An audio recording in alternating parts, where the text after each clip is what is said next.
welcome Mr. Herman Cain.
Some anti-York people out there. We want a few of them back there yelling, and I understand that my Aunt Bessie is here. Oh, there she is. Now, do you know why it is so momentous that my Aunt Bessie is here? She hasn't decided if she can vote for me yet. But I'm going to change her mind. Just like we are going to change the mind of a lot of folk in America.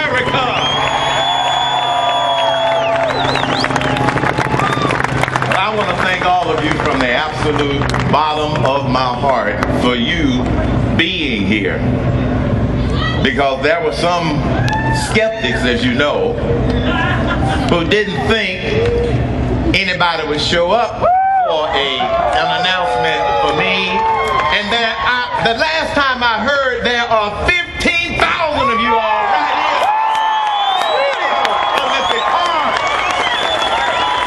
Thank you. Thank you.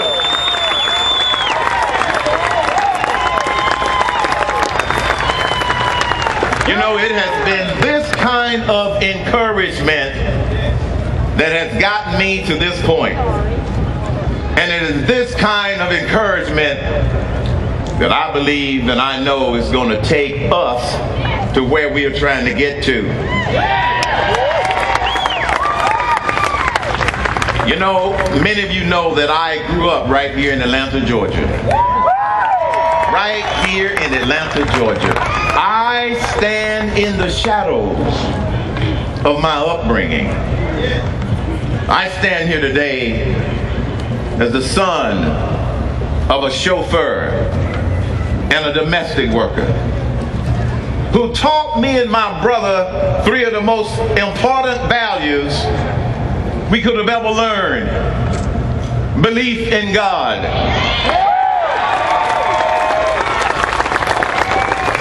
belief in what we can do for ourselves,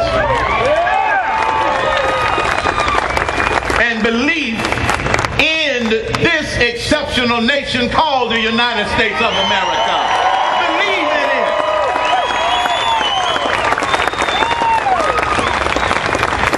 You know, the people that are struggling the most are the ones who don't believe in this nation. They don't believe in the values of this nation. My parents never uttered the words victim because they never felt like a victim having the opportunity to be in this nation despite its challenges. So I stand here today as Luther's and Lenora's oldest son in my hometown. I stand here today in this hour in the shadow of the Olympic flame, which represents not only the determination of those that go to the Olympics every 4 years with their own determination, but it also signifies the great spirit of this great country, the spirit of America. That's what it signifies. And it is the spirit of America and the determination of America and the determination of his people that we are going to take our country back.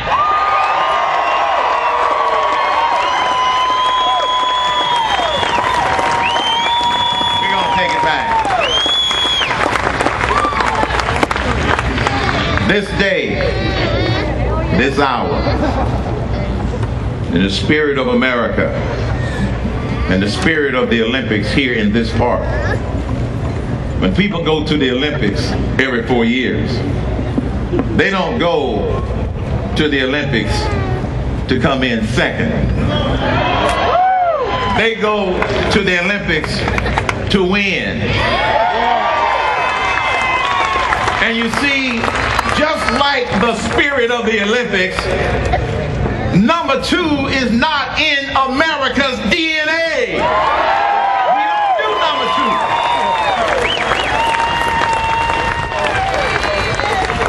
Right here, this day, this hour, this moment. Reminds me of the words to the closing song of the 2000 Olympics. Life can be a challenge. Life can seem impossible. It's never easy when there's so much on the line. But you and I can make a difference. There's a mission just for you. There's a mission just for me. Just look inside and you will find just what you can do.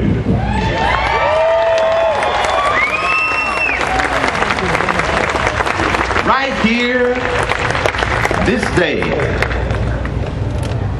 this hour, and this moment, I have looked inside of me, and at this moment, this day, amongst thousands and thousands of my friends, and with my family here with me, and associates that I have known throughout the years, this day, this hour, this moment, I came here to declare my candidacy for the Republican nomination.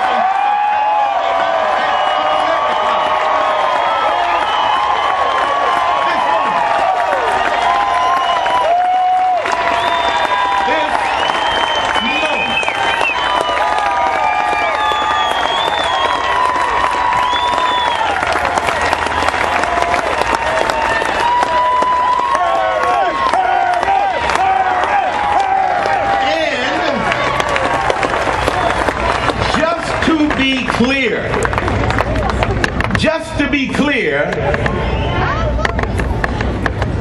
in case you accidentally listen to a skeptic or a doubting Thomas out there, just to be clear, let me say it again. I'm running for President of the United States.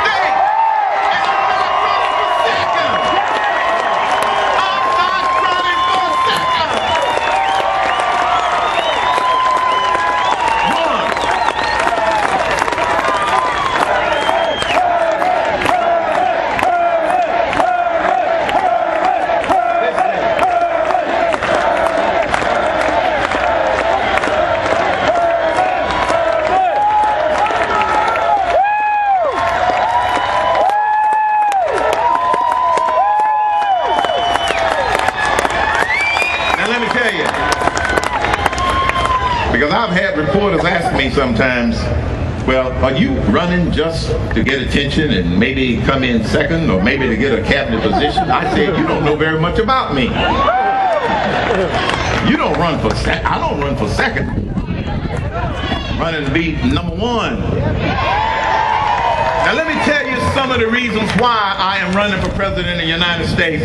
One of the biggest reasons is that we have become a nation of crises. We have a moral crisis. We've got an economic crisis. We've got an entitlement spending crisis. We've got an immigration crisis.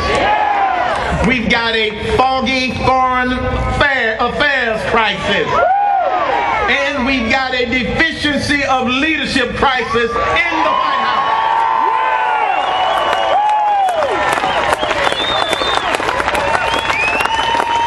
There is a big difference between leadership and positionship. A big difference between leadership and positionship. Let's look at the facts relative to all of these crises. We have anemic economic growth.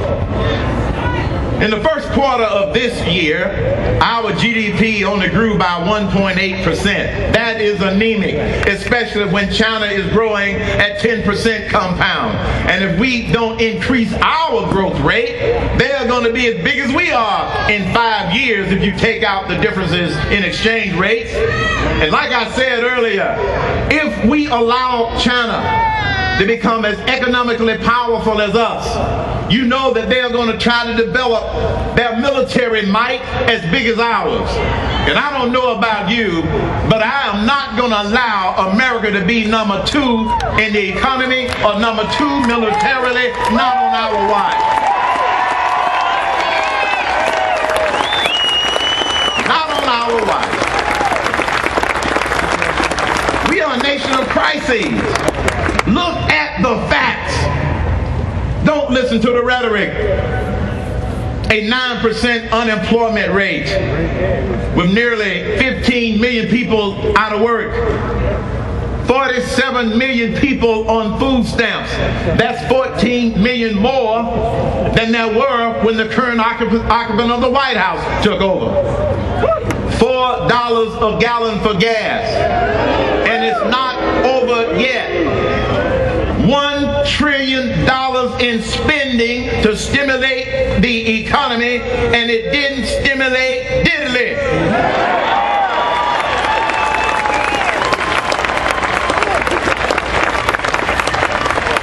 All of that. And now to have a $14 trillion national debt, and the debate in Washington, D.C. is going on about, do we raise the debt ceiling again? Let me tell you what the Cain doctrine would be. We ain't raising the debt ceiling. We're going to cut the spending. It's called reduce. So look at the facts. Don't just listen to the rhetoric. Look at the facts. The stuff is not working. It's not working. So the only thing that I can conclude is it's time to get real, folks. It's time to get real. Hope and change ain't working. Hope and change is not a solution. Hope and change is not a job. Hope and change is not a new business. And change is not a vision. We need a new vision in this country, and that means we need a new person leading this nation in the White House. It ain't working.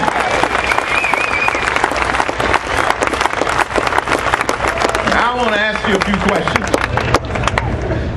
Is America ready for real results? America ready for common sense solutions? Is America ready to rekindle the spirit of America? And is America ready for a real leader, not a reader?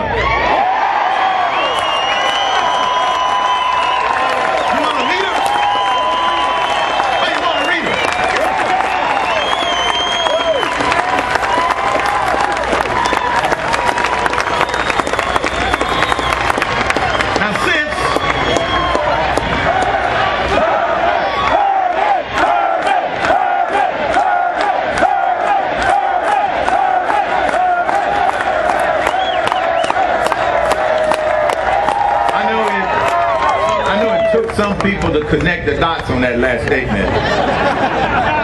Tim, they were a little slow, but they finally got it.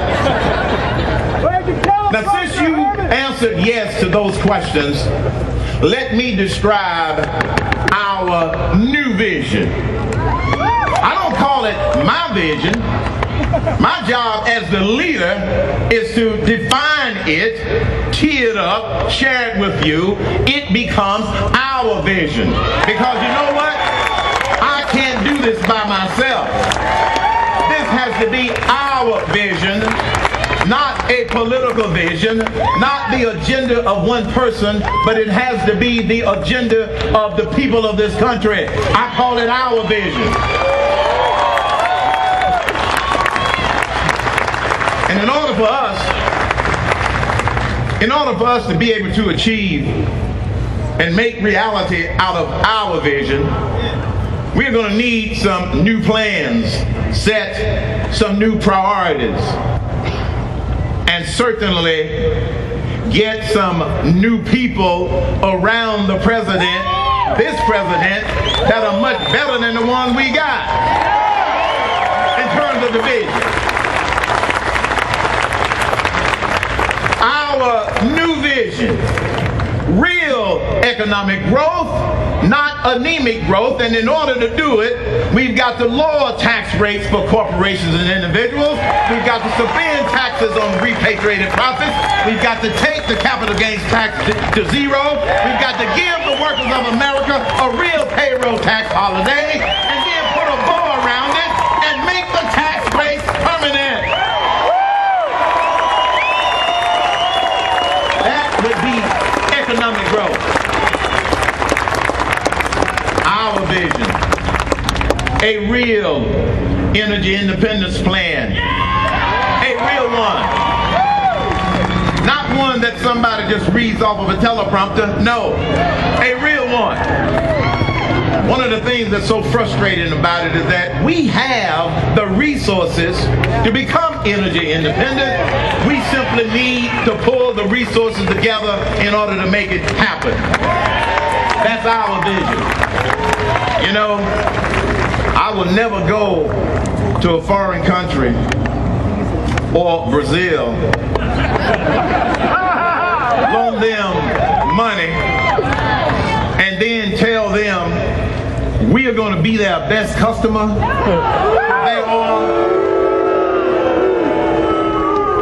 Let me share with you another one of the Cain doctrines. America is going to be its own best customer. Real now, right here in the USA. We will be our own best customer.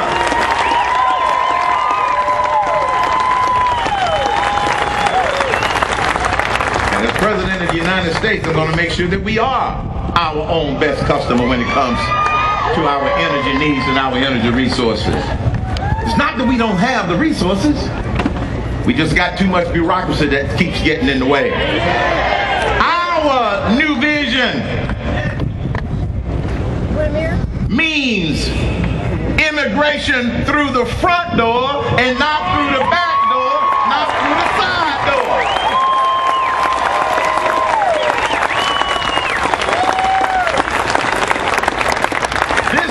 Was built upon immigrants, legal immigrants. Yeah. And if we attack the right problem, which is, we got 4 problems, not one. We got to secure the border. We got to enforce the laws that are there. We got to promote the path to citizenship that's already there. Clean up the bureaucracy. We don't need a new path to citizenship. We already have one. Why don't you ask the millions of people who came here legally?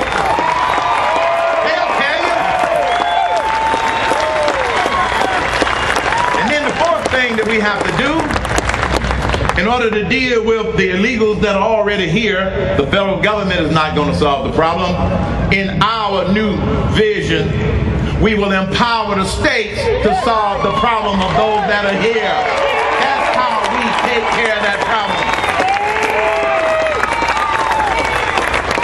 And the last thing that you will get from a Herman Cain presidency is suing a state because they are trying to protect themselves. We shouldn't be suing Arizona. We ought to send them a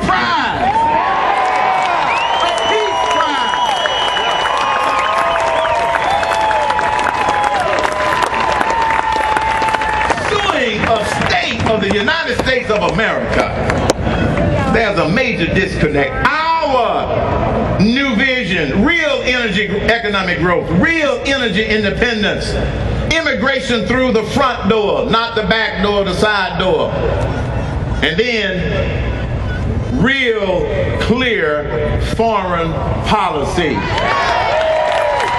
Real clear. I love it when the skeptics want to criticize me because of lack of foreign policy experience. Let me tell you what I know about foreign policy experience. I know that you don't throw your friends under the bus. That's what I know about foreign policy.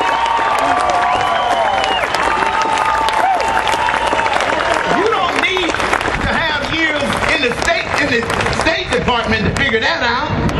Know who your friends are. Know who your enemies are. And don't throw your friends under the bus. I was shocked last week. I think it was Thursday when President Obama threw Israel under the bus.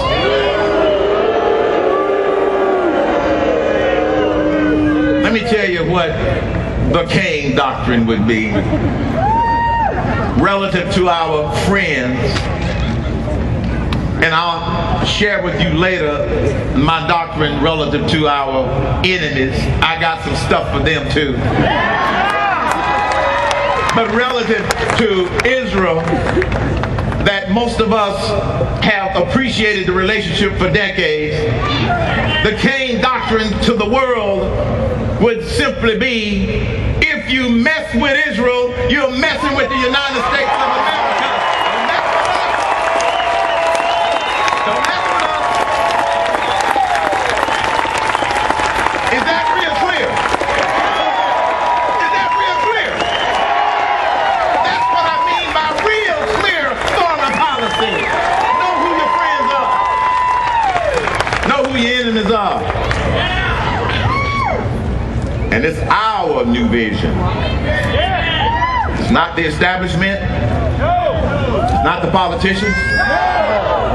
It is our new vision. And lastly, this nation has gradually over the years slipped into an entitlement society. Well, I gotta tell you folks, not only do I believe it is possible, but I also know that it's time with restructuring programs instead of reshuffling programs, we can take this entitlement society to an empowerment society. Empower people. Empower the state. Empower businesses. We can become an empowerment society with our new vision. With our new vision. You know, the founding fathers, they did their job. And they did a great job at it. And they kept it simple. They wrote the Declaration of Independence. They designed and wrote the Constitution of the United States of America. And one of the other things that's part of our vision is that we don't need to rewrite the Declaration. We don't need to rewrite the Constitution of the United States. Rewrite it. We need to reread the Constitution and enforce the Constitution. We don't need to rewrite. Let's reread. And I know that there are some people that are not going to do that. So for the benefit of those that are not going to read it because they don't want us to go by the Constitution, there's a little section in there that talks about life, liberty, and the pursuit of happiness. You know those ideals that we live by, we believe in, your parents believed in, they instilled in you. When you get to the part about life, liberty, and the pursuit of happiness, don't stop right there. Keep reading. Because that's when it says, when any form of government becomes destructive of those ideals, it is the right of the people to alter or abolish it. We've got some altering and some abolishing to do.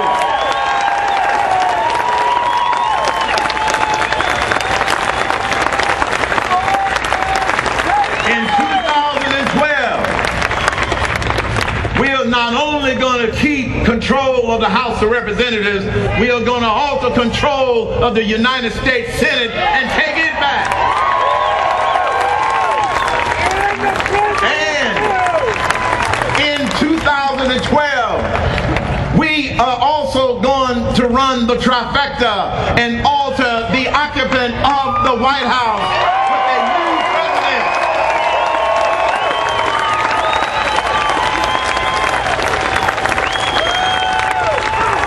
And lastly,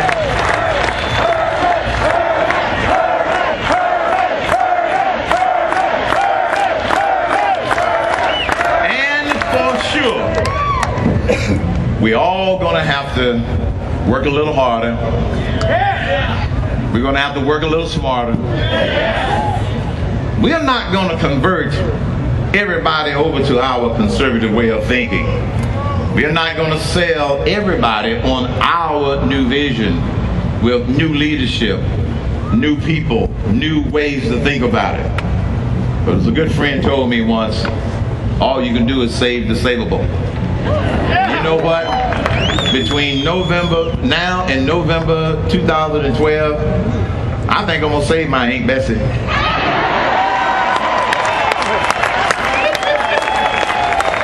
I think she's got hope.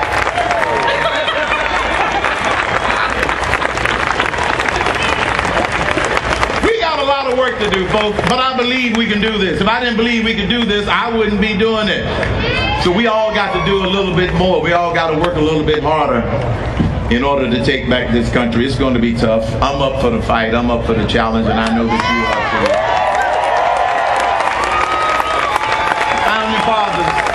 Founding fathers did their job. We have to do our job and be the defending fathers. And I have been blessed with 2 adult kids. They're grown and gone. We've got 3 grandkids. And it's not about us.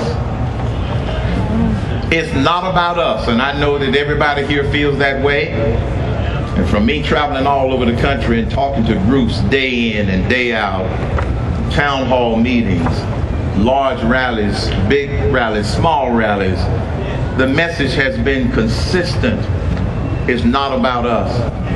And people are ready to do whatever it takes in order to take this nation back. And I firmly believe in my heart that God is in this journey. God is in this journey.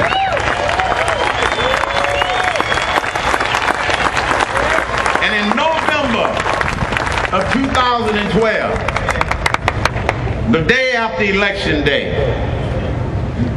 when we wake up that morning and all of the votes are counted, and they declare not only all of the local election results, the statewide election results, the congressional results, the senatorial results, but when we wake up and they declare the presidential results and Herman Cain is in the White House, we'll all